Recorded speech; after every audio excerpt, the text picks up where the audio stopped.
आप सुन रहे हैं संडे घोस्ट स्टोरीज। आज की पहली कहानी मेरी एक लिसनर की है, जिनका कहना है कि उनके साथ एक बहुत ही अजीब घटना घटी। उनके यहाँ एक काम वाली काम किया करती थी, जो उनके खाना भी बनाती थी, पोछा झाड़ू सब करती थी। उसके अलावा एक माली था जो कभी कभी आता था। बाकी वो 3 लोग थे, उनकी पति, बेटा और वो खुद लेडी। तो अब ना अचानक से ना क्या होता है कि उनकी काम वाली कुछ टाइम के लिए आना बंद कर देती है। 4-5 दिन हो गए थे, वो आई नहीं। लेडी परेशान। लेडी ने कहा कि अचानक से काम वाली ने क्यों आना बंद कर दिया। फ़ोन किया, उठा नहीं रही है, पता नहीं क्या हो गया है। आसपास से भी पूछा, कुछ पता नहीं चल रहा।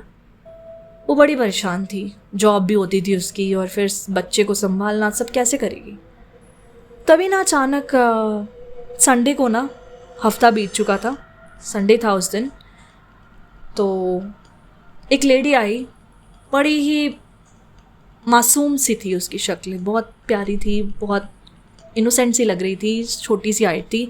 वो ना आई और कहने लगी कि मैडम मुझे ना काम चाहिए, मुझे ना आपकी पुरानी काम वाली ने भेजा है, और उनके ना पति ने उनका फ़ोन तोड़ दिया गुस्से में। तबीयत ठीक नहीं चल रही है उनकी, काफ़ी प्रॉब्लम आ गई, इसलिए वो बात नहीं कर पा रही हैं। उन्होंने कहा कि मैं आपके पास चली आऊँ तो मुझे काम दे दीजिए। उसने कहा चलो अच्छा है, कोई तो आया। उसने उसे काम दे दिया। ज़्यादा पूछा नहीं, क्योंकि उसे भी परेशानी होती थी। तो उसे काम देने के बाद वो अपना आराम से जॉब पे चली जाती। सब सही चल रहा था। बेटा घर पे आता, वो भी आई होती थी, तब सब देख लेती थी। ऐसे ठीक चल रहा था सब कुछ। बट एक दिन अचानक ना उस लेडी की तबीयत बिगड़ जाती है, बहुत ज़्यादा ख़राब हो गई थी। उससे ना उठा भी नहीं जा रहा था, ऐसी तबीयत थी। जॉब से छुट्टी लेनी पड़ गई। फिर जब वो ठीक हुई तो बेटा बीमार पड़ जाता है। पति के साथ उसके झगड़े चल रहे हैं। सब कुछ ना ऐसा लग रहा था कि जैसे ना फिल्मों में होता है ना, बिल्कुल वैसा। मतलब एक के बाद एक पहाड़ टूट रहा है सर पे, वैसी चीज़ें हो रही थी। समझ नहीं आ रहा था कि अचानक ये क्या हो रहा है।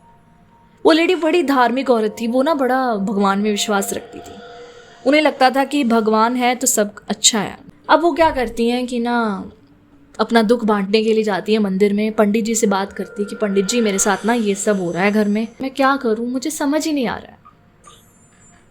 पंडित जी ने देखा, कहा कि मुझे ना तुम्हारे घर में कुछ गड़बड़ लगती है। उसने कहा कैसी गड़बड़, क्या बताओ। वो बोले कि तुम्हारे घर में ना कोई है जो नहीं चाहता कि तुम्हारे घर की चीज़ें सही रहे। उसने पूछा कौन है। हमारे घर में ऐसा कौन है, मेरे पति, मैं और बच्चा ही है, और कौन। उन्होंने कहा नहीं, कोई और है जो तुम्हारे घर की स्थिति बिगाड़ रहा है। उसने कहा कोई और कौन हो सकता है, मेरे घर में सास वो तो कभी कभार आती है, अभी तो काफ़ी टाइम हो गया वो आई नहीं है। बाकी ननंद आई थी काफ़ी टाइम पहले, पर तब ठीक था, ऐसे कुछ लगा नहीं मुझे उससे, कौन बिगाड़ेगा। तो पंडित जी ने कहा कोई है तुम्हारे घर में ही, लेकिन शायद वो तुम्हारा अपना नहीं है। पंडित जी की बात सुन के ना वो थोड़ा सोच में पड़ जाती है। बोली अपना नहीं है मतलब मेरे घर में फिर उसके अलावा तो काम करने वाले नौकर चाकर ही हैं, और कौन है। तो पंडित जी ने कहा हाँ वो भी हो सकते हैं। फिर उसका शक जाने लगा कि मे बी कहीं माली तो नहीं है, पर माली तो काफ़ी टाइम से आ रहा है, ऐसा तो नहीं हो सकता। फिर उसने बताया कि पंडित जी एक काम वाली आती है कि ना वो काफ़ी टाइम से हमारी ना काम वाली आ नहीं रही थी, तो उसकी जगह पे अब ये आने लग गई। उसने बोला कि इसी ने भेजा है इसको, तो मैंने रख लिया। काफ़ी मासूम सी है वो, पर लगता नहीं है ऐसा करेगी कुछ भी है उल्टा सीधा। पंडित जी ने कहा हम नहीं जानते, कोई कैसा भी हो सकता है, एक बार तुम उस पर नज़र रखनी शुरू करो। जैसा जॉब करती थी वो टाइम कहाँ मिलता था नज़र रखने का, पर फिर भी शाम को जैसे काम वाली आती थी खाना बनाने के लिए, तो तब वो घर पे होती थी। जब छुट्टी भी होती थी संडे को, तब भी घर पे ही होती थी। तो उसने कहा चलो मैं देखती हूँ नज़र रख के। हफ्ता उसने अच्छे से नज़र रखी उस पर। फिर ना उसने आके पंडित जी को बताया, पंडित जी मैंने काम वाली को भी देखा, माली को भी देखा। माली तो 2 दिन ही आया था हफ्ते में, वो तो ऐसा कुछ मुझे लगा नहीं उससे देखकर, क्योंकि वो तो बाहर से ही चला जाता है मोस्टली, पैसे वगैरह लेने आता है तो आ जाता है, बाकी अंदर नहीं घुसता वो। पर काम वाली में ना मुझे गड़बड़ लगी, जैसा आपने कहा। पंडित जी ने पूछा क्या लगा तुम्हें? तो उसने बताया कि मैं ना जब उसका काम करवा रही थी ना कमरे का, तो अचानक ना मुझे फ़ोन आया, मेरा फ़ोन दूसरे कमरे में था, मैं लेने गई, फ़ोन पे बात करते हुए बाहर आई तो मैंने दूर से देखा कि ना काम वाली ना कुछ हमारे ड्रॉर्स छेड़ रही थी। मैं जैसे ही अंदर घुसी तो वो ना फिर जानबूझ के काम करने लग गई। फिर मैं खड़ी रही, तब तो काम कर रही थी, फिर मेरी निगाहें पीछे हटी तो ना वो अचानक किचन में कुछ कर रही थी। मुझे ऐसा लगा कि जैसे ना वो खाने में कुछ मिला रही है। तो पंडित जी बोले तुमने उससे पूछा नहीं? मैंने पूछा था, वो बोली कि नमक थोड़ा कम था तो मैं वो डाल रही थी, खाना वही बनाती है ना, उसने बताया। तो पंडित जी बोले कि अच्छा ऐसा करो, तुम ना अब उसे 2-3 दिन की छुट्टी दे दो। उसने बोला ऐसे थोड़ी चलता है, मैं जॉब करती हूँ, मैं कैसे करूँगी मैनेज? पंडित जी ने बोला देखो अगर तुम्हें सोल्यूशन चाहिए तो छुट्टी तो देनी पड़ेगी। उसने बड़ा सोचा, फिर कहा चलो ठीक है पंडित जी, आप कह रहे हो तो मैं मान लेती हूँ, क्योंकि मुझे विश्वास है आप पर, आपने पहले भी काफ़ी मेरी प्रॉब्लम सॉल्व की हैं। काफ़ी अच्छे पंडित थे वो, काफ़ी जाने माने हैं, उनका ज्ञान काफ़ी अच्छा है, तो इसलिए वो बड़ा विश्वास करती थी उस पर। तो उसने कहा चलो ठीक है जैसा आप कह रहे हो मैं वैसा करती हूँ। 2-3 दिन छुट्टी दे दी उसने काम वाली को, और माली तो वैसे भी कम ही आता था, तो भी उसने बोल दिया कि इन 3 दिनों में तुम मत आना। तो अब होता क्या है कि जॉब जाने से पहले वो सारा साफ़ सफाई करके जा रही थी, सारा संभाल रही थी काम, बीच में से एक छुट्टी उसने ले ली थी। उसने फ़ील किया कि ना तीसरे दिन तक काफ़ी अच्छा उन्हें फ़ील होने लग गया है, घर में काफ़ी बदलाव आ गया था। पति ने पूछा कि ये क्या कर रही हो? उसने कहा रुको मैं बताऊंगी, कुछ टाइम रुक जाओ, फिर मैं सब समझाऊंगी। सब कुछ धीरे धीरे सही हो रहा था। चौथे दिन वो काम वाली आई नहीं। उसने कहा कि मेरे को ना काम है थोड़ा, आज आ नहीं पाऊँगी। उसने कहा चलो ठीक है कोई नहीं। लेडी गई पंडित जी के पास, उसने बताया कि बड़ा अच्छा फ़ील हो रहा है हमें ना, बड़ा अच्छा लग रहा है, आप सही कह रहे हो काम वाली में कोई गड़बड़ लग रही है, पर ऐसा कैसे हो सकता है, मेरी पुरानी काम वाली ने उसे भेजा है, मैं उसी से बात करती हूँ, एक बार अगर हो पाता है दोबारा फ़ोन लगा के देखती हूँ। उसने दोबारा जैसे ही भाई फ़ोन लगाया, लग गया इस बार। फ़ोन उसने उठाया और बोली कि मैडम मैंने तो कोई काम वाली भेजी नहीं है। वो हक्की बक्की रह गई, ऐसा कैसे हो सकता है, अगर तुमने काम वाली नहीं भेजी तो वो कैसे आ गई? उसने बोला मुझे नहीं पता, जो भी है उसे निकाल दो, मैं वापस आ रही हूँ। उसने बोला आ जाओ, मुझे तुम्हारी बड़ी नीड है, मैंने पता नहीं किसको रख लिया है। अब 5वें दिन जैसे ही वो काम वाली आई जो बोल रही थी कि मुझे भेजा है, उसको उसने ना बोल दिया कि ये अपने पकड़ो जितने पैसे हैं, निकलो यहाँ से। उसने बोला क्यों? बोली कि तुम झूठ बोली पहले तो मुझे कि तुम्हें उसने भेजा है, और दूसरी बात तुम यहाँ पे गलत कर रही थी कुछ, मुझे नहीं पता तुम क्या कर रही थी, पर तुम कुछ तो गलत कर रही थी, और अगर तुमने कुछ भी हमारे घर के साथ छेड़छाड़ की है तो अभी बता दो, वरना मैं पुलिस में तुम्हारी कंप्लेंट कर दूँगी। अब इससे पहले वो कुछ और बोलती, उसने धक्का मारा भाई, वो तो वहाँ से भाग गई।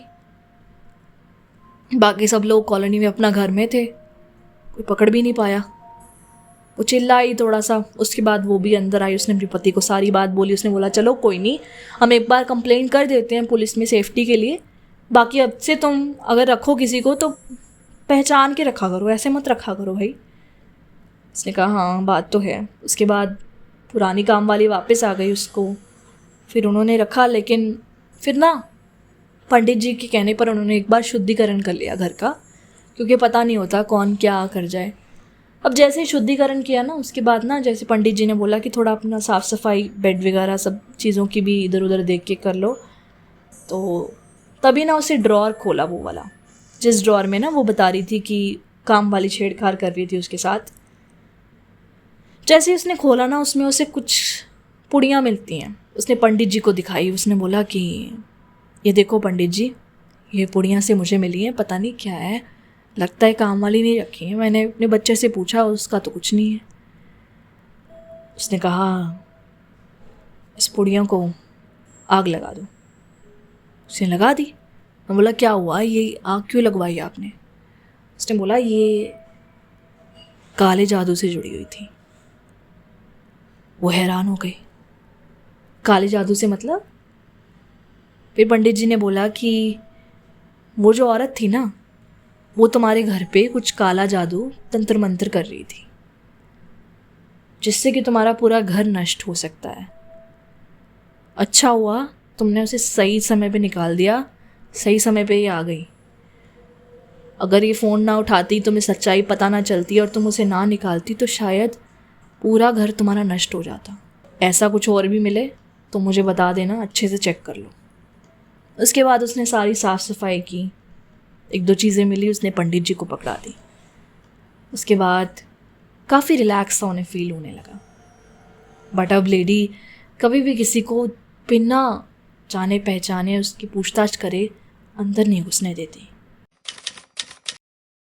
यह कहानी एक आत्मा की है। एक आत्मा एक कमरे में रह रही थी, जहाँ पर उसके साथ एक लड़का रहता था, जो कि एक इंसान था, जिसे ये बिल्कुल मालूम नहीं था कि उसके साथ रहने वाली एक आत्मा है।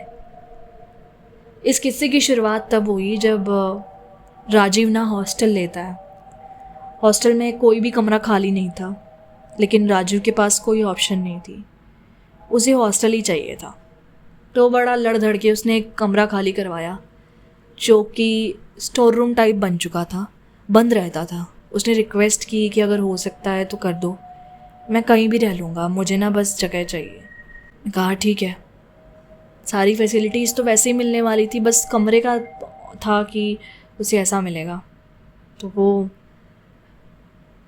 राजीव उस कमरे में जाता है। वहाँ पे ना उसे एक लड़का मिलता है जिसका नाम था सैम।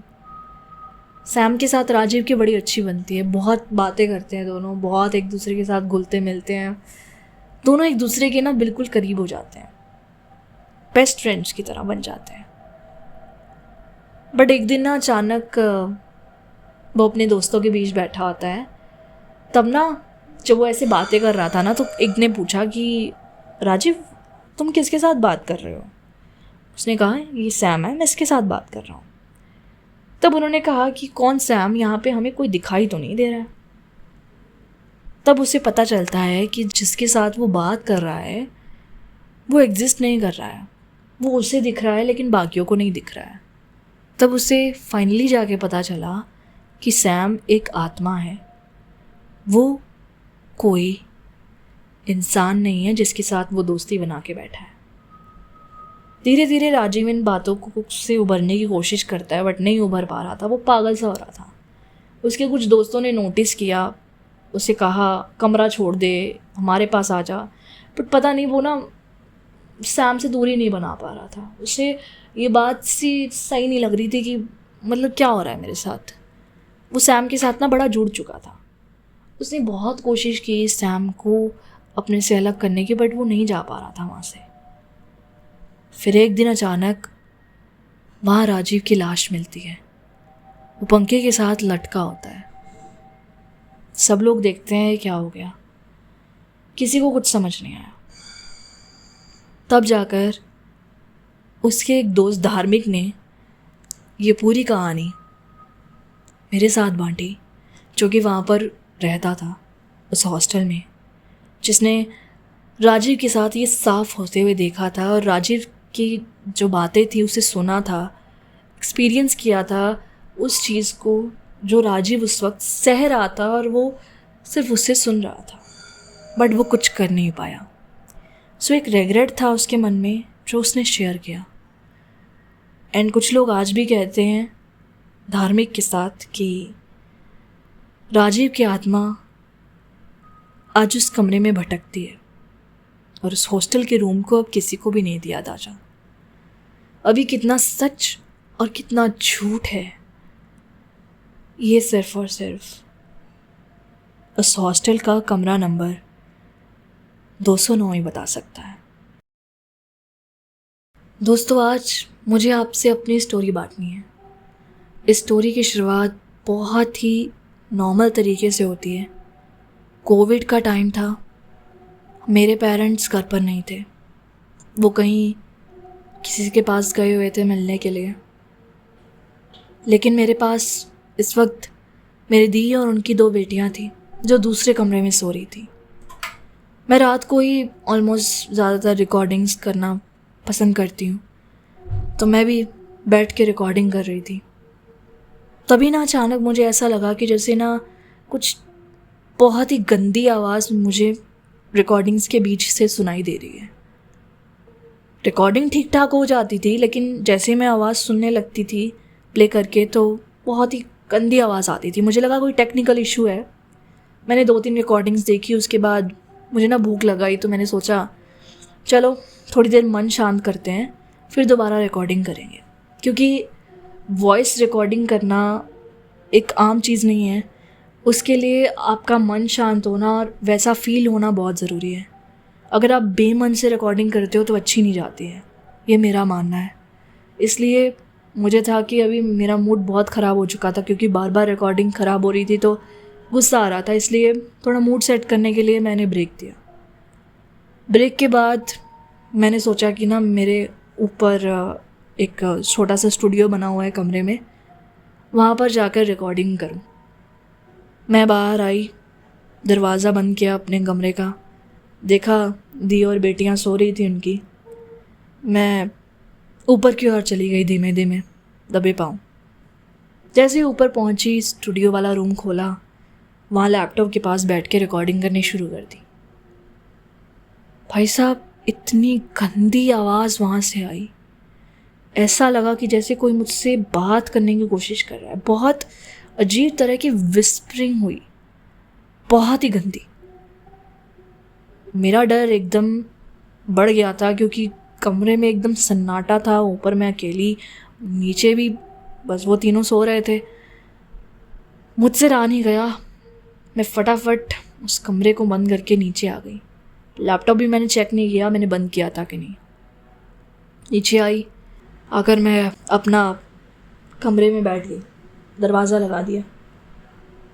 बिल्कुल भी कोई आसपास कोई आवाजाही की आवाज़ नहीं थी, बिल्कुल शांति थी। मैंने अपने आप को शांत किया, थोड़ा म्यूज़िक सुना, फिर एक बार लास्ट टाइम ट्राई करने की सोची। इस बार मैंने जैसे ही रिकॉर्ड किया, सुना, बिल्कुल साफ रिकॉर्डिंग थी। लेकिन जब दोबारा मैंने उस पर म्यूज़िक लगाने के लिए उसे प्ले किया, तो ध्यान से सुनने पर पता चलता है कि हेडफोन्स में मुझे एक ऐसी आवाज़ सुनाई दी जिसमें कोई मुझसे कुछ कहने की कोशिश कर रहा है। बहुत ही ऐसी आवाज़ थी जैसे कि कोई आपको बुला रहा है, कोई आपसे बात करना चाह रहा है। उस आवाज़ को सुनकर मेरे रोंगटे खड़े हो गए। मुझसे रहा नहीं गया, मैंने तुरंत अपनी दीदी की बेटी को कॉल किया। उसने कॉल उठाई और वो मेरे कमरे के पास आ गई। मैं इतना ज़्यादा डर चुकी थी उस वक्त कि मुझे में इतनी हिम्मत नहीं थी कि मैं दरवाज़ा खोल सकूं और उसे अंदर आने दूं। मैंने डरते हुए पूछा कि तुम कौन हो? उसने कहा मैं, अपना नाम है जो उसका नाम लिया, बट मुझे यकीन नहीं हो रहा था। मैंने उससे सवाल किया कि अच्छा हमारी कोई चीज़ बताओ जिससे मैं अंदर आने दूँ तुम्हें। उसने निक नेम बोला मेरा, जो सिर्फ ज़्यादातर वही यूज़ करती थी मेरे लिए। उसके बाद मैंने उसे अंदर घुसने दिया, फिर दरवाज़ा लगा दिया। फिर जब मैंने उससे रिकॉर्डिंग सुनाई तो आप यकीन नहीं करोगे कि उस रिकॉर्डिंग में ऐसा कुछ नहीं था। उसने हेडफोन्स लगा के भी सुनी, बट उससे कुछ ऐसा फील नहीं हुआ। और मैंने भी दोबारा वो रिकॉर्डिंग सुनी, मुझे कुछ फील नहीं हुआ। उसने कहा कि शायद ना तुम्हें हेल्यूसिनेशन हुआ है, तुम अकेली थी कमरे में इसलिए तुम्हें ये फीलिंग हो रही है। मैं उसे कैसे बताऊं, मैं स्टूडियो में भी गई थी तो मैंने ये फ़ील किया था। फिर मैंने उसे कहा कि चलो मैं तुम्हें स्टूडियो लेके चलती हूँ। उसने मना कर दिया कि नहीं, सुबह जाते हैं, चलो सो जाओ, अभी मुझे बहुत नींद आ रही है। वो अपना सो गई, मैंने भी बंद किया और मैं लाइट बंद करके सो गई। बट मुझे अब तसल्ली नहीं हो रही थी। अभी भी मेरा दिमाग वहीं घूम रहा था कि कुछ है जो मुझे नहीं समझ आ रहा है। मैंने ना उठकर बाहर पानी पीने के लिए मैं आई, किचन का दरवाज़ा खोला। मुझे ना ऐसा महसूस हुआ कि जैसे मेरे पीछे कोई खड़ा है। मैं पीछे मुड़ी, कोई नहीं था। मैं आगे गई, पानी पिया, फिर मैंने जग उठाया कमरे में ले जाने के लिए, दरवाज़ा लगाया। जैसे ही जा रही हूँ कमरे तक बस पहुँचने वाली थी, मुझे ना पीछे से एक बहुत अजीब साउंड आती है। कोई मेरा नाम पुकार रहा है, बहुत ही ऊंचा पुकार रहा है, लेकिन वो ऐसी वाली साउंड थी। वो ऐसे नॉर्मल जैसे मैं अभी बोल रही हूँ वैसे वाली नहीं थी। समझ नहीं आ रहा था क्या हो रहा है। मैं पीछे मुड़ी, मैंने लाइट्स जगाई, कुछ नहीं था। तभी देखा दीदी आ गए वॉशरूम से। वो बोले क्या हुआ, लाइट क्यों जगाई है, क्या हो गया, सब ठीक है? मैंने कहा हाँ ठीक है। मैंने कुछ नहीं कहा, वो चले गए। मुझे लगा शायद वहीं होंगे। मैं अंदर आ गई, मैंने दरवाज़ा लगाया, जग रखा, मैं सो गई। अगली सुबह मैं जैसे ही उठी ना, मैंने देखा कि मेरे ना स्टूडियो के अंदर ऊपर जब मैं गई तो वहाँ पे ना किसी के हाथ छपे हुए थे। वो हाथ बहुत बड़े थे, नॉर्मल मेरे हाथ जितने नहीं थे। मैंने कहा ये किसके हो सकते हैं, कोई आदमी है ये तो। फिर मैंने उन हाथों को नापा और ना मैंने बाकी दीदी वगैरह के हाथ भी चेक करने की कोशिश की, बट वो हाथ नहीं थे, कोई और हाथ थे। मुझे समझ नहीं आया किसके हाथ हैं। फिर ऐसे ही 2-3 दिन बीते, दीदी अपने घर चले गए, पापा वगैरह आ गए थे। जब वो लोग आ गए थे घर तो मैं ऊपर ही जाकर रिकॉर्डिंग करती थी। आज भी रिकॉर्डिंग ऊपर करनी पड़ रही थी, लेकिन ना मेरा माथा हिला हुआ था। मुझे वो दिन याद आ रहा था, चीज़ें याद आ रही थी रात वाली। दिमाग अभी भी वहीं पर था। हालांकि 2-3 दिन हो चुके थे, लेकिन फिर भी दिमाग वहाँ घूम रहा था। बहुत घबराई हुई थी। मैंने उस चीज़ को चेक करने के लिए मैं थोड़ा बाहर आई। मैंने आसपास देखा, कोई नहीं था, बिल्कुल शांति थी आसपास। मैं अंदर कमरे के कई दरवाज़ा लगाया, बैठ के रिकॉर्डिंग कर रही थी। बट ना तभी मुझे ना फिर से खटखड़ की आवाज़ आती है, और इस बार ना मुझे एक चेहरा दिखाई दिया। वो चेहरा था मेरे दादाजी का। उनकी शक्ल देखी, तभी अचानक मेरा फ़ोन बजा। मम्मी का कॉल था कि कब तक काम करोगी, आ जाओ नीचे सो जाओ। मैंने उस चीज़ से ध्यान हटाया, फ़ोन का जवाब दिया, तब वो गायब हो गए थे। फिर मैं नीचे आई, सो गई। मैंने मम्मी को अगले दिन सारी बात बताई, और जब दोबारा मैं ऊपर गई ना, मैंने सेम वही छापा दीवार पर देखा, और वहीं पर था जहाँ पर दादाजी खड़े हुए थे। तब मुझे समझ में आया कि शायद वो दादाजी हैं जो मेरे पास बार बार आने की कोशिश कर रहे हैं और कुछ कहना चाह रहे हैं। शायद उनकी डेथ हो चुकी है, लेकिन उनकी आत्मा का मुझे इस तरह दिखना कोई आम चीज़ नहीं थी। मैं बहुत घबरा गई। मैंने बात मम्मी से बांटी। मम्मी ने कहा कोई नहीं, कुछ लगता है तो हम देखते हैं। फिर याद आया कि ना हम लोग ना उनकी बरसी के ऊपर जाकर गौओं में दान करते हैं, जो गुड़ वगैरह उन्हें खिलाते हैं, और बाकी खाना खिलाते थे, दान वगैरह करते थे वर्कर्स वगैरह के लिए। तो इस बार बरसी पर नहीं किया था वो, शायद वो चीज़ कहने के लिए वो आए थे। तो अगले ही दिन स्पेशल मम्मी ने भेजा, सबको कहा, वो लोग गए। उसके बाद मुझे वो दोबारा नहीं दिखे, उनकी आत्मा मुझे दोबारा दिखाई नहीं दी। बट वो एक्सपीरियंस काफ़ी अजीब था। अभी भी कभी कभार रिकॉर्डिंग करते हुए ऐसा लगता है कि कहीं वो दोबारा मेरे पास ना आ जाए, कहीं दोबारा हमसे कोई गलती ना हो जाए। चाहे हम कितने भी बड़े हो जाएं, कहीं भी चले जाएं, बट कभी कभार हमारे एंसेस्टर्स का साया हम पर ज़रूर रहता है। क्या आपके साथ भी कोई ऐसा एक्सपीरियंस हुआ है?